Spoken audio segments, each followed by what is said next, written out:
Hari ini kita akan membaca bagian dari khotbah Yesus di bukit atau yang disebut dengan khotbah di bukit. Sebenarnya terdiri dari beberapa pasal, Matius pasal 5, 6, dan 7. Dan yang diberikan kepada saya adalah bagian akhir dari khotbah di bukit oleh Yesus yang terambil dari ayat ke-13 sampai 29 dari Injil Matius pasal 7. Jadi Injil Matius pasal 7 ayat 13 sampai 29 saya bacakan dengan cepat. Ayat-ayat ini terdiri dari 4 perikop. Sebenarnya dalam teks aslinya ini tidak dibagi dalam berbagai perikop. Teks aslinya hanya satu uraian yang terus-menerus. Tetapi oleh Lembaga Alkitab Indonesia untuk memudahkan kita memahaminya dibagi di dalam beberapa perikop untuk ayat yang kita baca. Ayat 13 sampai 29 dari Matius pasal 7. Masuklah melalui pintu yang sesak itu karena lebarlah pintu dan luaslah jalan yang menuju kepada kebinasaan dan banyak orang yang masuk melaluinya. Ayat 14. Karena sesaklah pintu dan sempitlah jalan yang menuju kepada kehidupan dan sedikit orang yang mendapatinya. Waspadalah terhadap nabi-nabi palsu yang datang kepadamu dengan menyamar seperti domba, tetapi sesungguhnya mereka adalah serigala yang buas. Dari buahnya lah kamu akan mengenal mereka. Dapatkah orang memetik buah anggur dari semak duri atau buah arah dari rumput duri? Demikianlah setiap pohon yang baik menghasilkan buah yang baik, sedang pohon yang tidak baik menghasilkan buah yang tidak baik. Tidak mungkin pohon yang baik itu menghasilkan buah yang tidak baik, ataupun pohon yang tidak baik itu menghasilkan buah yang baik. Dan setiap pohon yang tidak menghasilkan buah yang baik pasti ditebang dan dibuang ke dalam api. Jadi dari buahnya lah kamu akan mengenal mereka. Bukan setiap orang yang berseru kepadaku Tuhan, Tuhan akan masuk ke dalam kerajaan sorga, melainkan dia yang melakukan kehendak Bapa-Ku yang di sorga. Pada hari terakhir banyak orang akan berseru kepadaku, Tuhan, Tuhan, bukankah kami bernubuat demi namamu dan mengusir setan demi namamu dan mengadakan banyak mujizat demi namamu juga? Pada waktu itulah aku akan berterus terang kepada mereka dan berkata, aku tidak pernah mengenal kamu, enyahlah daripadaku kamu sekalian pembuat kejahatan. Ayat 24. Setiap orang yang mendengar perkataanku ini dan melakukannya, ia sama dengan orang yang bijaksana, yang mendirikan rumahnya di atas batu. Kemudian turunlah hujan dan datanglah banjir, lalu angin melanda rumah itu. Tetapi rumah itu tidak roboh sebab didirikan di atas batu. Tetapi setiap orang yang mendengar perkataanku ini dan tidak melakukannya, ia sama dengan orang yang bodoh yang mendirikan rumahnya di atas pasir. Kemudian turunlah hujan dan datanglah banjir, lalu angin melanda rumah itu sehingga rubuhlah rumah itu dan hebatlah kerusakannya. Ayat 28-29 adalah kesan pendengar atau reaksi pendengar saat Yesus berkhotbah di bukit. Ayat 28. Dan setelah Yesus mengakhiri perkataan itu, takjublah orang banyak itu mendengar pengajarannya, sebab ia mengajar mereka sebagai orang yang berkuasa, tidak seperti ahli-ahli Taurat mereka. Sedemikian jauh pembacaan firman Tuhan. Berbahagia kita yang masih berkesempatan untuk mendengarkan firman Tuhan yang memberkati hidup kita. Kawan-kawan yang dikasihi di dalam Kristus, tema yang diberikan kepada saya adalah satu pilihan dan beberapa uraian dari lembar buku tertentu berisi tentang uraian dari suatu pilihan. Saya katakan bahwa buku ini sebenarnya lebih baik untuk didiskusikan daripada dikhotbahkan. Karena belum tentu juga isi dari buku itu sama persis dengan apa yang saya kemukakan pada saat ini. Ada khotbah yang kita sering kali kenal dengan khotbah yang disebut dengan topikal atau tematis, atau khotbah yang disebut dengan eksposisi atau ekspositori. Kalau kita ingin mengurai khotbah di bukit yang disampaikan oleh Yesus, Saya pertama ingin menggambarkan suatu latar belakang. Pada saat Yesus berkhotbah, bangsa Israel, orang Yahudi sendiri sebenarnya sudah mengalami atau terkontaminasi dengan situasi politik agama yang campur aduk, sehingga agama-agama pada waktu itu yang dipimpin oleh para tua-tua ahli-ahli Taurat, imam-imam dan imam besar, itu sudah tidak sesuai lagi dengan apa yang diajarkan oleh Tuhan itu sendiri. Jadi mereka lebih menekankan teks-teks atau huruf dari hukum Taurat ketimbang hal-hal yang tersirat di dalamnya. Saya percaya kawan-kawan bahwa apa yang disampaikan oleh Yesus, sebenarnya Yesus ingin membangun satu masyarakat yang mengikut Dia. Karena itu perjanjian baru seringkali kalau kita membaca Injil Matius, Markus, Lukas, Yohanes, kita melihat bagaimana Yesus dengan jelas mengatakan, ikutlah aku. Tidak menjelaskan atau mengatakan, mengkhotbahkan, ikutlah ajaranku, ikutlah jalanku. Ada lagu yang seringkali kurang tepat, saya kira, kalau kita nyanyikan, jalan mana yang harus kupilih. Dan menurut saya lagu ini kalau diteliti teks demi teks sangat tidak alkitabiah. Pasti kita tahu lagu itu. Saya tidak mengatakan lagu itu sesat, cuma tidak tepat. Kalau kita menghadapi kehidupan ini, lalu jalan mana yang harus kita pilih? Ini dalam tema suatu pilihan.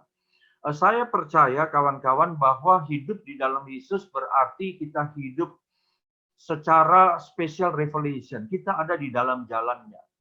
Ketika kita berada di dalam jalan Yesus, jatuh bangun kita ada di dalam jalannya, dan kita tidak mungkin mencari jalan lain. Jalan mana yang harus kupilih? Sehingga dengan kata lain, pada waktu Yesus khotbah di bukit, suatu masyarakat baru hendak Yesus kembalikan kepada tataran yang benar, pada moral yang benar, pada pengajaran yang benar, dan semakin banyak hal ini terjadi di dalam kehidupan bangsa Israel, orang-orang Yahudi pada waktu itu, maka apa yang dikhotbahkan pada bagian ini sebenarnya merupakan sebuah tujuan bahwa kenapa Yesus melakukan mujizat, bukan sekedar untuk mendemonstrasikan mujizatnya, kuasanya, tetapi untuk mengajak sebanyak mungkin orang bersama dengan Dia hidup di dalam pola kerajaan Allah. Ini yang seringkali hilang dalam kehidupan kekristenan kita pada saat ini. Kita hanya mengharapkan adanya mujizat dan berhenti ketika kita disembuhkan. Tetapi apakah kita mengiring Tuhan di dalam kehidupan kita hari lepas hari? Ada banyak orang hari-hari ini yang meminta Yesus sebagai juru selamat menolongnya. Yesus sebagai tabib, Yesus sebagai penolong, Yesus sebagai penyembuh. Ya, tidak salah. Tapi jangan lupa Yesus adalah Tuhan. Dia adalah juru selamat, penebus bagi saya dan saudara sekalian. Buat teman-teman tempat ini. Maka dengan demikian, sebuah masyarakat yang takut akan Tuhan sebenarnya berada di balik seluruh teks yang disampaikan di dalam khotbah di bukit. Saya pernah menyampaikan, kalau saya tidak salah, khotbah yang terakhir kepada kawan-kawan di tempat ini adalah garam dan terang dunia. Pada waktu Yesus mengatakan, kamu adalah terang dunia, garam dunia. Garam itu saya sudah pernah mengatakan dalam bahasa Latin adalah salarium. Diinggriskan menjadi salary. Yesus bicara nilai. Kalau saya punya uang 100.000 dibelanjakan di Aceh sampai ke Papua, itu berlaku, ada otoritas di dalamnya. Tetapi kalau kita tidak lagi menjadi orang Kristen yang digambarkan seperti salarium itu, maka kita akan diinjak. Kekristenan kita sudah kehilangan nilai kekristenannya. Nah, dari apa yang sudah kita baca, kawan-kawan, ada 4 perikop setidaknya dari ayat 13. Yang pertama adalah, dan saya katakan ini sebenarnya bukan soal pilihan, tetapi penegasan daripada Yesus bahwa siapa yang mau mendapatkan kehidupan itu, dia harus melewati proses, syarat-syarat. Jalan yang sempit yang yang digambarkan, diilustrasikan dengan jalan yang sempit. Ujungnya adalah kehidupan, tetapi jalan yang lebar, dan banyak orang yang lebih suka dengan jalan yang lebar itu, tapi ujungnya adalah maut. Bagi kita yang bekerja pada hari ini, di zaman atau di era disrupsi hari ini, saat-saat ini, Kita lebih cenderung ingin jalan pintas. Kita lebih cenderung tidak ingin melalui proses. Sehingga apa yang Yesus katakan, saya percaya pada konteks zaman kita hari ini pasti tidak diminati. Ada banyak pendeta punya gelar, tapi mohon maaf, itu bukan gelar yang sesungguhnya, karena tidak melalui proses. Gelar yang dibeli, kita semua tahu itu. Saya tidak menganggap diri saya lebih bersih dari kawan-kawan yang saya ucapkan, bukan itu. Tetapi berapa banyak orang yang mau melalui pintu yang sesat. Sementara hari-hari ini banyak orang kalau bisa lebih mudah, kenapa tidak? Betul, ada banyak hal yang kita percaya memang harus dipermudah. Tetapi untuk keselamatan tidak bisa mudah. Ada seorang yang mengatakan kepada saya, sederhana saja keselamatan itu. Siapa yang bilang keselamatan itu sederhana? Yesus mati begitu menderita di kayu salib, itu tidak sederhana. Dan tidak bisa dibuat menjadi sederhana. Sehingga pada waktu kita membaca pada perikop ayatnya yang ke-13 sampai ayat 14, jalan yang benar. Saya kira ini sebuah peraturan, kriteria dari Allah untuk memasuki kerajaan Allah. Yesus bicara kepada para ahli Taurat, kamu sudah dekat dengan kerajaan Allah. Nanti satu kali Yesus berkata, kamu sudah di dalam kerajaan Allah. Kepada Nikodemus, Yesus katakan, kamu tidak melihat kerajaan Allah. Jadi ini bukan soal pilihan. Saya mengatakan kalau pilihan, saya dari gereja reformasi, saya mengajarkan keselamatan itu tidak hilang. Tentu banyak orang yang tidak setuju dengan pendapat ini, walaupun itu ada di dalam Alkitab. Jadi saya kemudian bertanya, kalau Yesus memilih kita untuk diselamatkan dengan hak pilih kita, doktrin pilihan, free will kita, bisakah kita mengatakan kepada Yesus kita tidak mau diselamatkan? Sementara Yesus mau selamatkan kita. Tetapi sebaliknya ketika Yesus menolak kita diselamatkan, bisakah kita menggunakan doktrin pilihan dan kita bilang kita punya hak untuk diselamatkan? Ini serius, kawan-kawan, soal pilihan. Sehingga kalau saya mengatakan free will saya bukanlah di luar daripada lingkaran anugerah Allah. Saya adalah pendosa yang diselamatkan karena kemurahan, karena anugerah Tuhan, dan bukan karena perbuatan saya. Maka dengan demikian ketika Yesus mengatakan tentang dua jalan, jalan yang sempit dengan jalan yang lebar, memang ada kalimat seakan-akan mari kita pilih jalan yang sempit itu. Tetapi dalam hal ini sebenarnya ini bukanlah soal pilihan. Ini merupakan satu keharusan. Makanya saya ingin mengatakan kadang ya kita berpikir pilihan itu munculnya dari sebuah keyakinan ataukah memang dari sebuah teologi yang selama ini kita anut. Ada yang mengatakan dari pikiran muncul keyakinan, dari keyakinan. Kemudian kita bisa memilih. Nah kawan-kawan kalau kita lihat pada perikop yang pertama ini, Yesus menghendaki supaya setiap orang lewati jalan yang sempit itu. Iring Yesus pikul salib, siapa yang sekarang mau hidupnya ditambah dengan masalah Yesus? Sudah percaya kepada Yesus, iring Yesus, tapi pikul salib dan sangkal diri.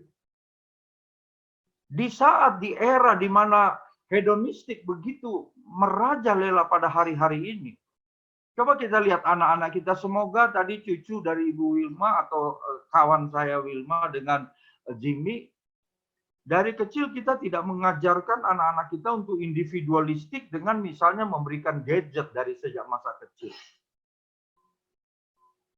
Kita orang Asia kekuatannya ada di dalam kekeluargaan. Coba lihat film Osin. Sampai anak beberapa saat saja itu masih digendong ketika berada di sawah.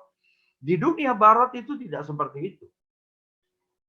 Nah karena itu ketika Yesus mengatakan harus menjalani jalan yang sempit itu, saya kira inilah yang dikatakan dengan pengajaran-pengajaran yang harus kita terima untuk menghidupkan iman Kristen kita di tengah dunia yang terus berubah.